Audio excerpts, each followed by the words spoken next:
मदद होगा। ये बिल्कुल संदेश देता है माननीय मुख्यमंत्री महोदय के कार्यक्रम स्थल पर पहुंचने का।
उग्र ही लौ को न रोको, ज्योति के रथ को न रोको, ये सुबह का दूत हर तम को निगल कर ही रहेगा, जल गया है दीप तो अंधियार टल कर ही रहेगा। आमंत्रित करती हूँ मुख्य अतिथि माननीय मुख्यमंत्री दिल्ली सरकार श्री अरविंद केजरीवाल जी को अपनी ओजमयी वाणी से उद्बोधन के लिए।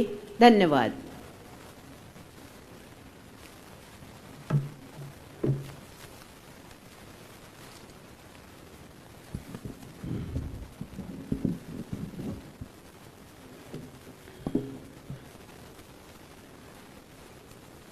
आज गणतंत्रता दिवस के अवसर पे एक बार जोर से भारत माता का जयकारा लगाएंगे पूरे दिल से। भारत माता की जय। इनकलाब जिंदाबाद। इनकलाब जिंदाबाद। सभी देशवासियों को, सभी दिल्ली वासियों को आज गणतंत्र दिवस की बहुत बहुत शुभकामनाएं। दोस्तों, पिछले 2 साल से दिल्ली नहीं, केवल देश नहीं, पूरी दुनिया कोरोना नाम की महामारी से जूझ रही है। पिछले 2 साल से ढेर सारी गतिविधियां बंद पड़ी हैं, बहुत सारे लोग बीमार पड़े, बहुत सारे लोगों की मौत हो गई। देश में ये तीसरी लहर चल रही है अभी कोरोना की, लेकिन दिल्ली में ये 5वीं लहर है और सबसे ज्यादा कोरोना की मार दिल्ली वालों ने झेली है, क्योंकि कोरोना का ये वायरस अपने देश का वायरस तो है नहीं, बाहर से आया और बाहर से इंटरनेशनल फ्लाइट्स सबसे ज्यादा दिल्ली आती हैं। तो जब भी कोई नया वेरिएंट आता है, जब भी सबसे पहले कोरोना वायरस आया, सबसे पहले दिल्ली में आया और दिल्ली के लोगों ने इसकी सबसे ज्यादा मार झेली। लेकिन दिल्ली के लोगों ने, दिल्ली के ऑफिसर्स ने, दिल्ली के डॉक्टर्स ने जितने अच्छे तरीके से इस पूरी कोरोना महामारी को निपटा है, दिल्ली की जनता ने जिस अनुशासन के साथ, जिस धैर्य के साथ, पेशेंस के साथ इसका सामना किया है, वो वाकई काबिल तारीफ है। आज हम 5वीं लहर से जूझ रहे हैं।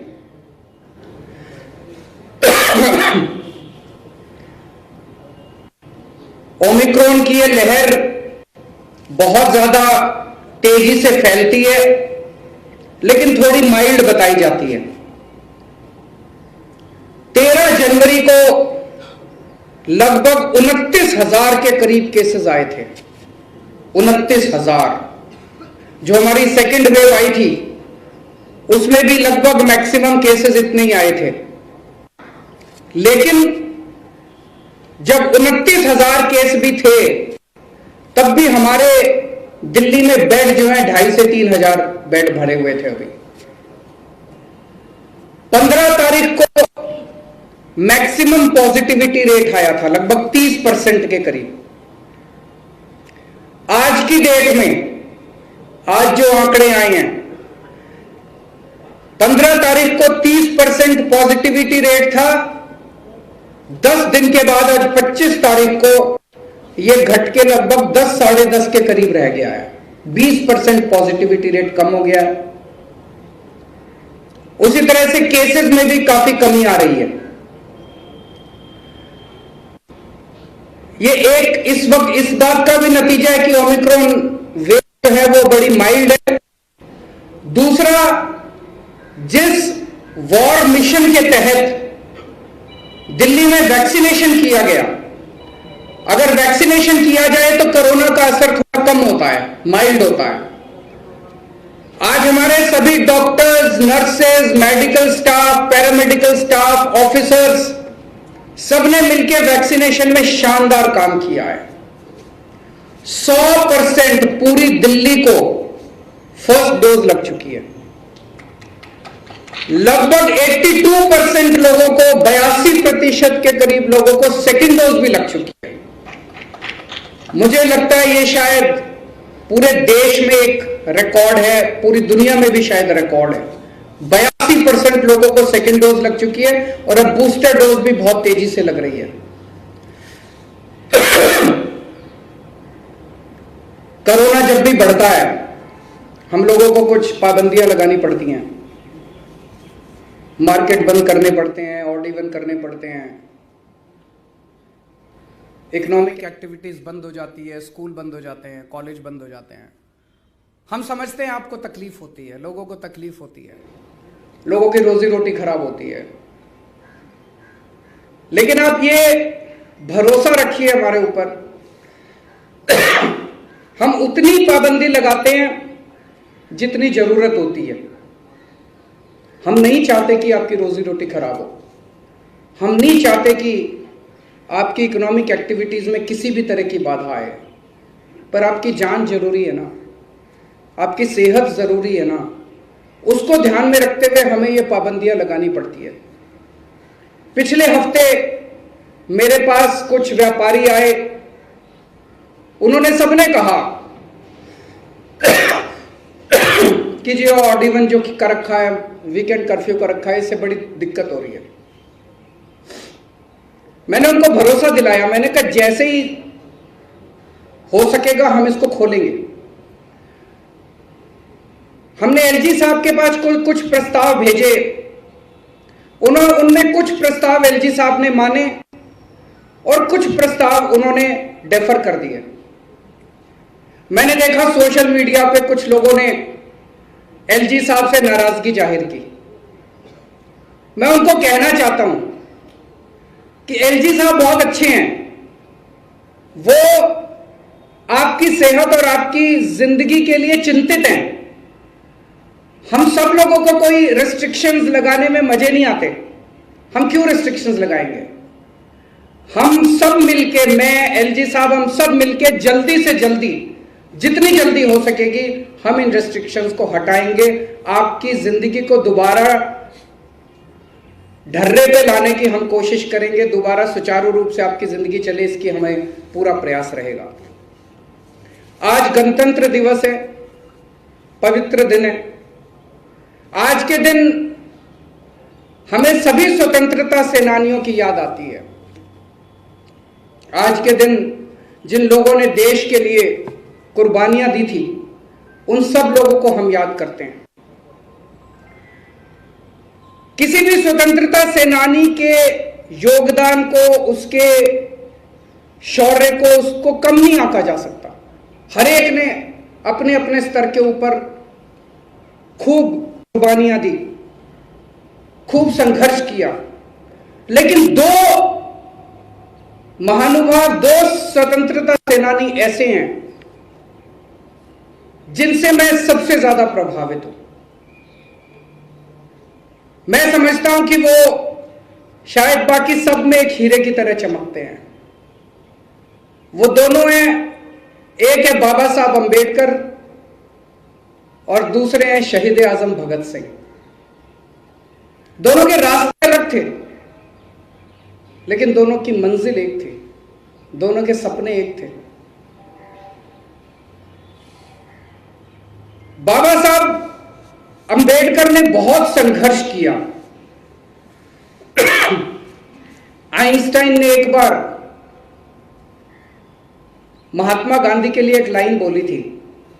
आइंस्टाइन ने कहा था, generations to come will scarce believe that such a man as this one ever in flesh and blood walked upon this earth।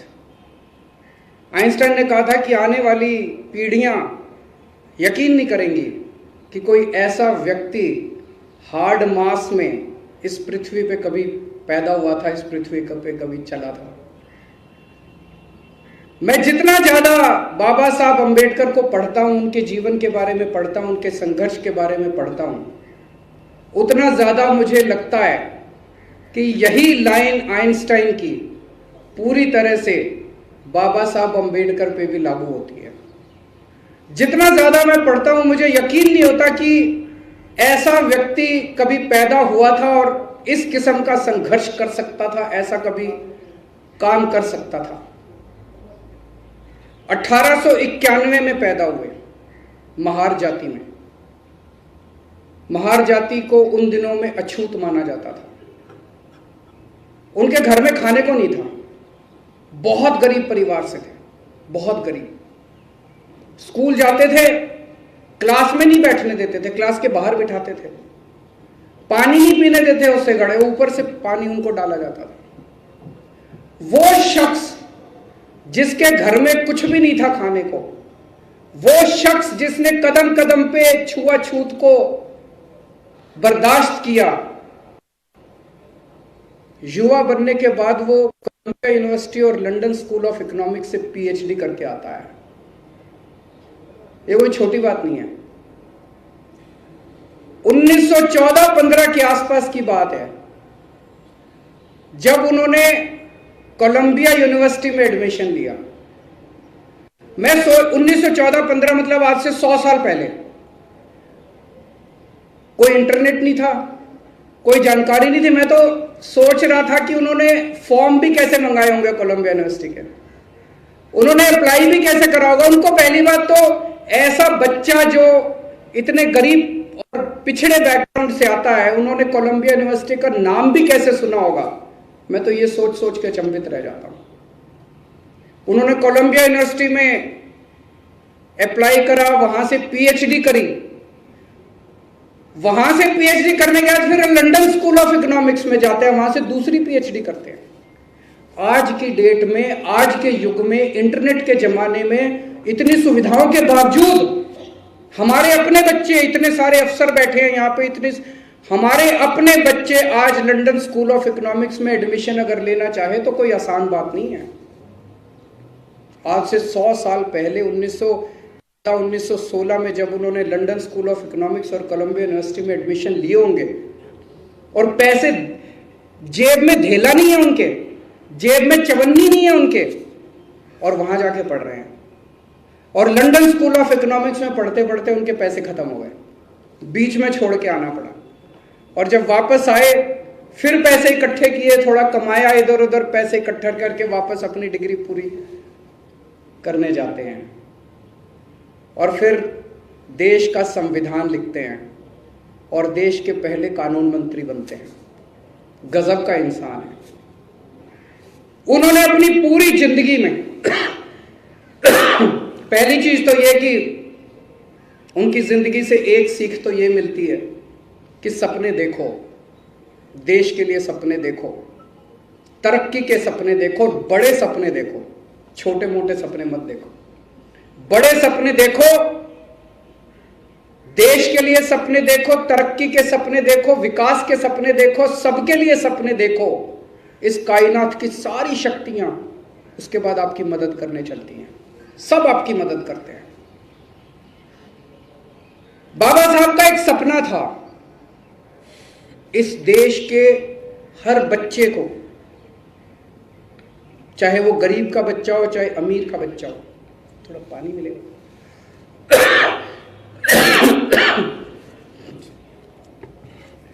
चाहे गरीब का बच्चा हो चाहे अमीर का बच्चा हो, सबको अच्छी शिक्षा मिलनी चाहिए।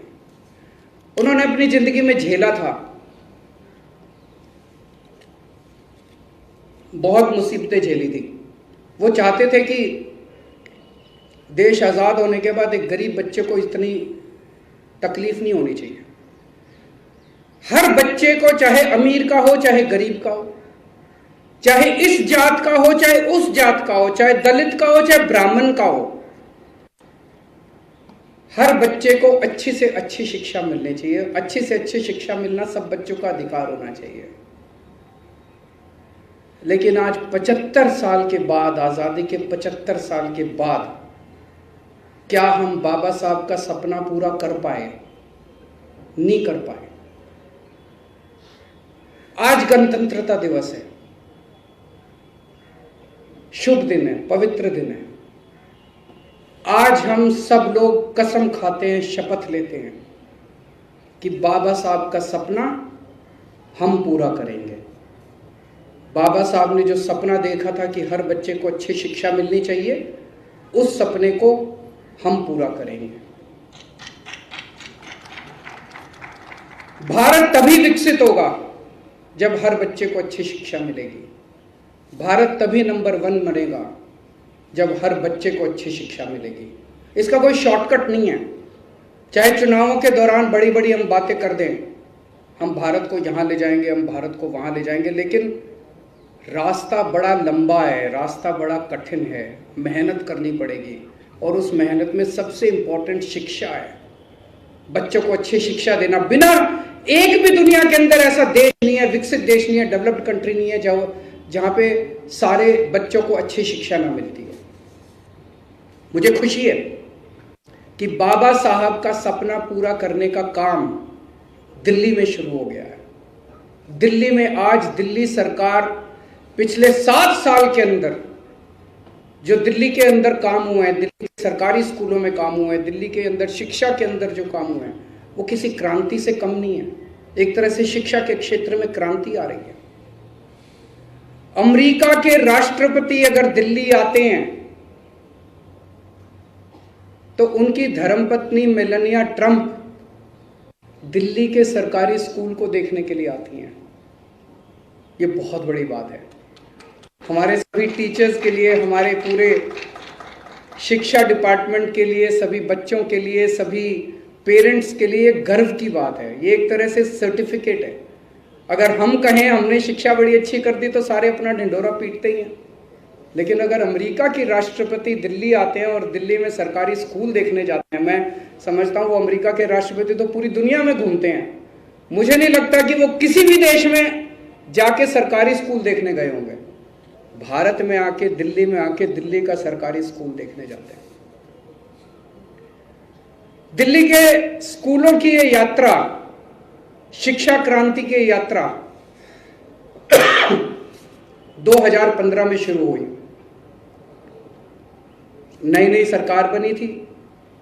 मैं और मनीष जी बैठे, क्या करें, कैसे करें।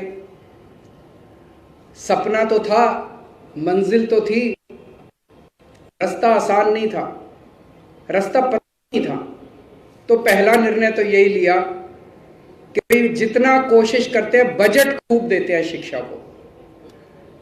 तो उस साल हमने एक निर्णय 25% बजट एकदम से, पहले कुछ परसेंट होता था, 5, 7, 10% होता था, उसको 25% बजट हमने शिक्षा पे कर दिया। ये आसान काम था। 25% बजट कर दिया और सारे स्कूलों का इंफ्रास्ट्रक्चर ठीक करने का काम शुरू कर दिया।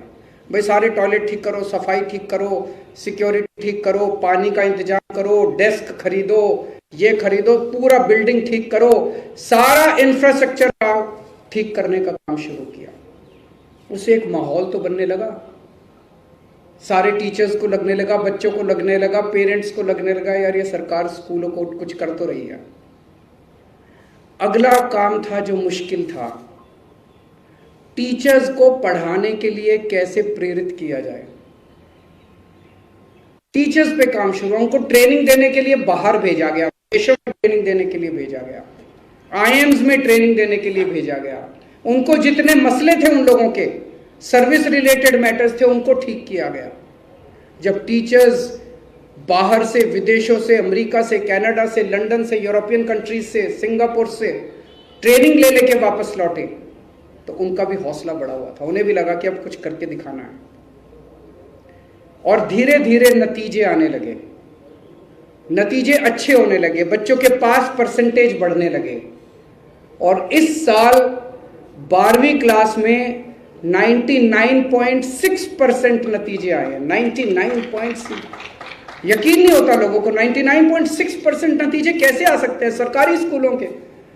सुना करते थे 50%, 60%, 70% नतीजे आते हैं सरकारी स्कूलों में, बच्चे फेल होते हैं बोर्ड के पेपरों में। 12वीं क्लास में सरकारी, दिल्ली के सरकार और प्राइवेट से कहीं ज्यादा अच्छे नतीजे 99.7%, 6% नतीजे आए। अब नेक्स्ट स्टेप पे जा रहे हैं।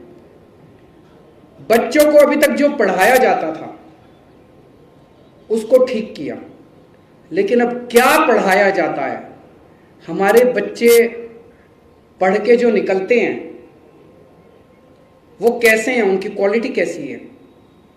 तो 3 चीजों पे काम किया जा रहा है।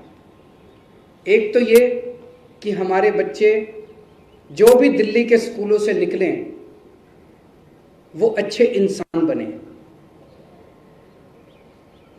उसके लिए हैप्पीनेस क्लासेस शुरू की गई हैं, हैप्पीनेस करिकुलम शुरू किया गया है। उनको थोड़ी सी मेडिटेशन कराते हैं, उनको थोड़ी सी मॉरल स्टोरीज सुनाते हैं, उनको अच्छा इंसान बनने की कोशिश की जा रही है। और ये कोई केवल फॉर्मेलिटी नहीं है। जो बच्चे हैप्पीनेस क्लासेस अटेंड कर रहे हैं उनके पेरेंट्स आके बता रहे हैं कि बच्चों के अंदर कितना व्यापक परिवर्तन आ रहा है। घर जाके वही बच्चे जब अपने पेरेंट्स से बात करते हैं तो आज तक जो बच्चे अपने पेरेंट्स से लड़ा करते थे अब वो अपने पेरेंट्स की इज्जत करने लगे हैं। घर जाके पेरेंट्स की इज्जत करने लगे हैं, माँ बाप की इज्जत करने लगे हैं। बहुत बड़ा परिवर्तन आ रहा है हमारे बच्चों। दूसरा काम शुरू किया, एंटरप्रेन्योरशिप क्लासेस। हमारे यहाँ डिग्री पे डिग्री लेते हैं बच्चे, डिग्रियां लेने का नौकरी मिलती नहीं है। तो अगर पूरी शिक्षा पूरी करने के बाद भी अगर बच्चा 2 रोटी ना कमा पाए, अपने परिवार को ना पाल पाए, तो शिक्षा का क्या फायदा हुआ। 2 BA कर ली, 2 MA कर ली, नौकरी मिल नहीं रही। अभी से 9वीं क्लास से बच्चों को बिजनेस करना सिखा रहे हैं। उनका पूरा माइंडसेट, उनका पूरा सोचने का तरीका, मैंने कई ऐसे बच्चों से बात की, वो अब 24 घंटे ये सोचते हैं कि मैं कैसे, क्या बिजनेस करूंगा, मैं कैसे बिजनेस करूंगा। और मैं दूसरों को, बच्चे अपने आप टीवी कैमरे वाले लेके हमारे स्कूलों में जब घूमते हैं तो बच्चे कहते हैं मुझे नौकरी लेने वाला नहीं, नौकरी देने वाला बनना है। ये सोच बहुत बड़ी बात है।